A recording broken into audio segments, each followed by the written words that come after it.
This copyrighted telecast may not be reproduced, retransmitted, or used in any form without the authorized written consent of NASCAR Broadcasting. NASCAR would like to thank all of our loyal fans for your continued support, and we hope you enjoyed today's broadcast. 6 laps remain on lap number 29 here of 94. Out in front, it's the 94, and hard into the wall goes John West Townley up the racetrack. Went Milcaduno. There was a car on the inside that shot up into the 15 and hard into the wall as John West Townley back into the inside wall now, and the caution is out again. Yeah, we talked about those lap cars and how challenging that is. A great sign there. The window net coming down for John West Townley.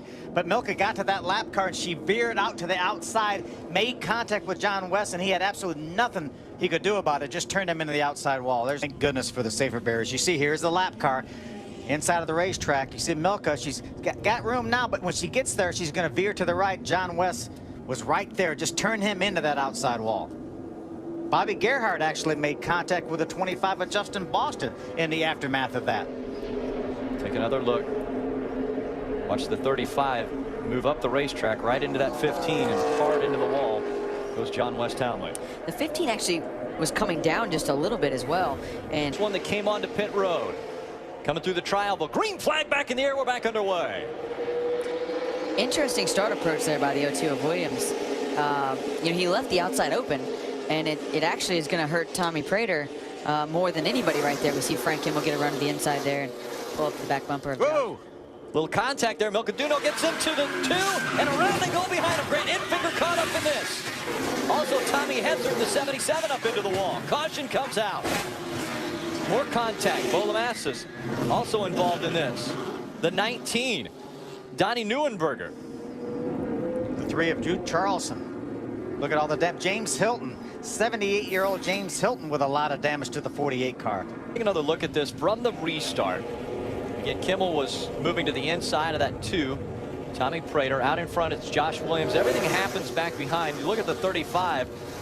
Milcaduno gets into the back of that 2, and that causes a chain reaction. Yeah, Milka got slowed down, and when she did, then she got run into from behind. It was a chain reaction, and then you see cars coming in there late with hard contact. Like Bobby wanted to back off, and maybe is off the pace. Is he going to try to head to pit road? Well, he's not going to make pit road. Cars are going to have to go by inside and outside. Stay right where you are, Bobby. He does have an issue, though, as he is way slower than the rest of the field as they go by him. He made it down to the apron now. Let's see if he's able to get back around to pit road. Not sure if that car. Green flag back in the air. We're back underway. Obviously, the 0-2 of Josh. Oh, right away, the 6 gets turned around right in front of the flag stand, right in front of the grandstands. No caution. As he gets it going straight once again. That was Matt Krajewski that got in the back of Ricky Ergot. One of the things we see, it let the 3 front cars break way away. They're still bouncing around, trying into the wall. And once again, we've got contact that sends a car into the wall. This time, that's enough damage to the right side. They will not be able to continue. Still trying to see the number on the side of that. That's 99? The 99 of Mason Mitchell. Mason Mitchell. The Rulo brothers car. Quite a bit of damage left and right side. And we'll see if Mason's able to get it down to the apron and back into the garage area. Stay green. Mason Mingus just behind that 44 of Kimmel, and that 32 of Mason Mingus have been extremely strong since the drop of the green flag initially. You know, one of the things he just mentioned right there was the point standings. Oh, and caution has come out. Got an issue coming out of turn number 4. Car sliding. That's 2 of Tommy Prater. Looks like he may have lost a right front tire. You know, we saw some contact earlier. He actually got up into the outside of somebody when they hit the outside wall. So, you know, we see the damage of the car. We see the black marks. We see all the rubber fragments. So, you know, maybe that damage caused the fender to rub the tire. We see the 34 of Darrell Basham there. Yeah, Darrell was just outside the top 20, having a pretty good run here. A lot of damage to his car. Let's take another look right inside the Miller light flag here. Contact made and up into the wall. I wonder if maybe something happened to Thomas Prater. Maybe he lost a tire there, and Darrell was just riding along on the outside, because the 2 certainly veered to the outside into Darrell Basham. Welcome back. Drivers still sitting in the cars. International Motorsports Hall of Fame 250 under a red flag condition.